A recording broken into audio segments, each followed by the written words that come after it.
Assalamualaikum warahmatullahi wabarakatuh. Perkenalkan, nama saya Nofir Rahmi Fauzi dengan NIM 444 323 0135.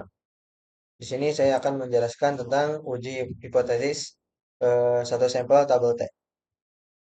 Yang pertama-tama itu uji T hipotesis satu sampel adalah salah satu metode statistik yang digunakan untuk mengevaluasi apakah rata-rata dari suatu populasi berbeda secara signifikan dengan nilai tertentu.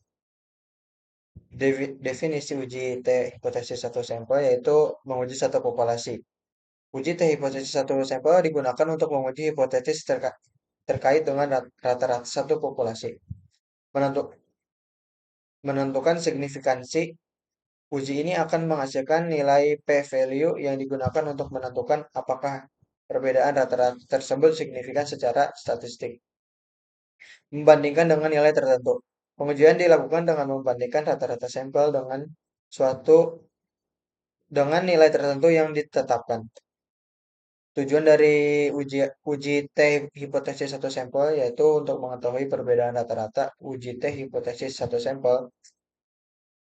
Apakah rata-rata suatu populasi berbeda secara signifikan dari suatu nilai tertentu. Pengambilan keputusan. Hasil uji ini dapat digunakan untuk mengambil keputusan terkait hipotesis yang diajukan, apakah diterima atau ditolak.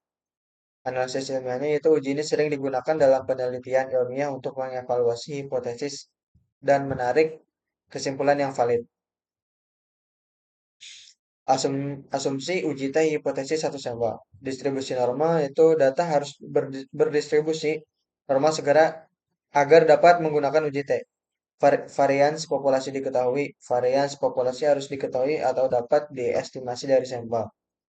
Terus sampel independen. Observasi dalam sampel harus saling independen dalam satu sama lain. Langkah-langkah uji T hipotesis satu sampel yaitu rumuskan hipotesis hipotesis nol atau H0 dan hipotesis alternatif atau H1 harus ditetapkan secara jelas. Hitung uji statistik, nilai T dihitung berdasarkan data sampel dan hipotesis yang diajukan. Yang ketiga itu nilai kritis.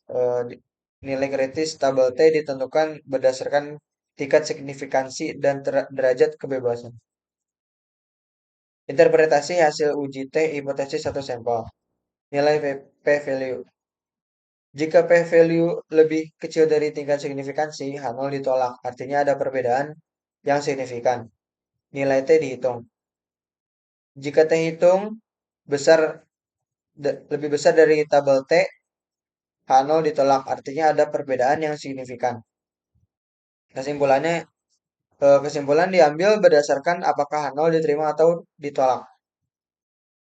Contohnya itu contoh uji kasus uji T hipotesis satu sampel yaitu kasusnya rata-rata lama belajar mahasiswa di suatu universitas ingin diuji apakah berbeda secara signifikan dari 4 jam per hari.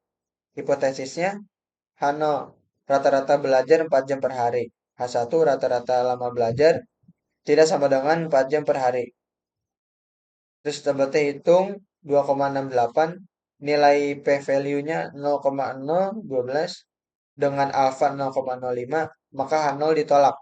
Artinya, rata-rata lama belajar mahasiswa berbeda secara signifikan dari 4 jam per hari.